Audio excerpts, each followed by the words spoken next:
आप देख रहे हैं उत्तराखंड लाइव न्यूज, खबरों की सच्चाई तक।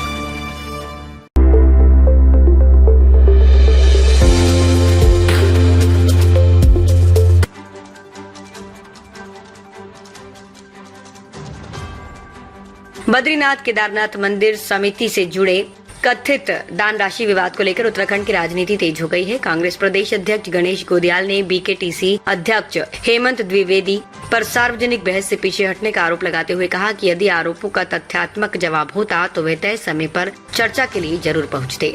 देहरादून में आयोजित प्रेस वार्ता में गोदियाल ने कहा कि बीकेटीसी अध्यक्ष ने सार्वजनिक बहस की चुनौती दी थी, जिसे कांग्रेस ने स्वीकार किया। उनके अनुसार कांग्रेस प्रतिनिधि तय समय पर प्रेस क्लब पहुंचे, लेकिन हेमंत द्विवेदी वहां उपस्थित नहीं हुए। गोदियाल ने इसे जनता के सवालों से बचने की कोशिश बताया। कांग्रेस प्रदेश अध्यक्ष ने कहा कि विवाद का मुख्य मुद्दा किसी व्यक्ति की नियुक्ति नहीं, बल्कि बद्रीनाथ धाम की दान राशि में कथित अनियमितताओं की जांच है। उन्होंने कहा कि यदि मंदिर की व्यवस्था या दान राशि को लेकर कोई गंभीर सवाल उठे हैं तो उनकी निष्पक्ष और पारदर्शी जांच होनी चाहिए। प्रमोद नौटियाल की नियुक्ति का उल्लेख करते हुए गोदियाल ने दावा किया कि उनकी नियुक्ति और नियमितीकरण की प्रक्रिया अलग अलग समय में पूरी हुई थी और इसे कांग्रेस से जोड़ना तथ्यों के अनुरूप नहीं है। उन्होंने कहा कि इस मामले में उपलब्ध रिकॉर्ड को सामने रखकर ही चर्चा होनी चाहिए। गोदियाल ने राज्य सरकार पर भी निशाना साधते हुए कहा कि यदि किसी प्रकार की अनियमितता हुई है तो उसकी जवाबदेही तय करना सरकार और संबंधित संस्थाओं की जिम्मेदारी है। उन्होंने आरोप लगाया कि वास्तविक मुद्दों से ध्यान हटाने के लिए राजनीतिक बयानबाजी की जा रही है। कांग्रेस ने पूरे मामले की निष्पक्ष, पारदर्शी और समयबद्ध जांच की मांग दोहराते हुए कहा कि बद्रीनाथ धाम करोड़ों श्रद्धालुओं की आस्था का केंद्र है और उससे जुड़े हर मामले पर पारदर्शिता बनाए रखना आवश्यक है। वहीं इस पूरे विवाद पर बीकेटीसी और भाजपा की ओर से अलग पक्ष भी सामने आया है। मामला अब राजनीतिक और प्रशासनिक दोनों स्तरों पर चर्चा का विषय बना हुआ है। वैसे तो यहाँ पर आज कोई पत्रकार वार्ता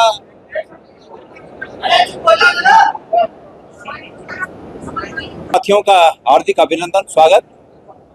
वैसे तो आज कोई पत्रकार वार्ता यहाँ पर आयोजित नहीं थी, लेकिन आप सब जानते हैं कि कल श्री बद्रीनाथ केदारनाथ मंदिर समिति के माननीय अध्यक्ष जी द्वारा सोशल मीडिया के माध्यम से बद्रीनाथ में चढ़ावे की चोरी के प्रकरण में एक बात कही गई और चढ़ावे की चोरी के प्रकरण को ढकने के लिए आज से करीब 9 साल पहले के 10 साल पहले के मेरे कार्यकाल को आक्षेपित किया गया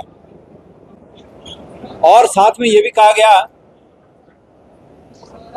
जब पीछे जाना यार उनको बोलना जरा, आवाज मत करना। ये भी कहा गया कि मैं उनके साथ किसी सार्वजनिक स्थान में आऊं और इस पर परिचर्चा करूं, उनके जिज्ञासाओं को शांत करूं, उनके प्रश्नों का उत्तर दूं।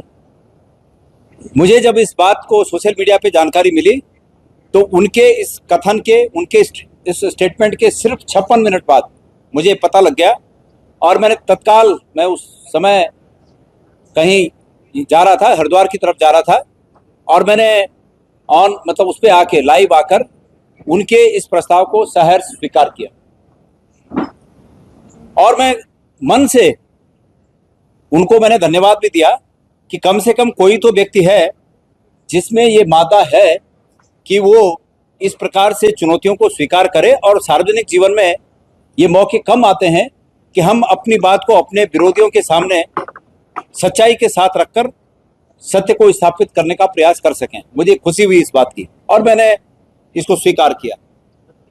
आज मैं तय समय 12:30 बजे प्रेस क्लब पहुंचा।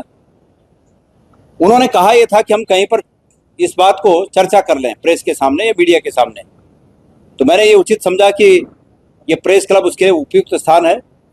पार्टी का ऑफिस, चाहे वो कांग्रेस हमारा ऑफिस हो चाहे उनका ऑफिस हो, इन ऑफिसों में न तो कांग्रेस ऑफिस में उनका आना संभव हो पाएगा, न बीजेपी के ऑफिस में मेरा जाना संभव हो पाएगा। इसलिए ये उभय पक्षों का मंच है और इस उभय पक्षीय मंच पे हम दोनों आ सकते हैं और एक स्वस्थ परिचर्चा हो, मेरा ऐसा इरादा था। लेकिन अभी तक वो हमने इंतजार किया, वो आए नहीं है। अभी भी इस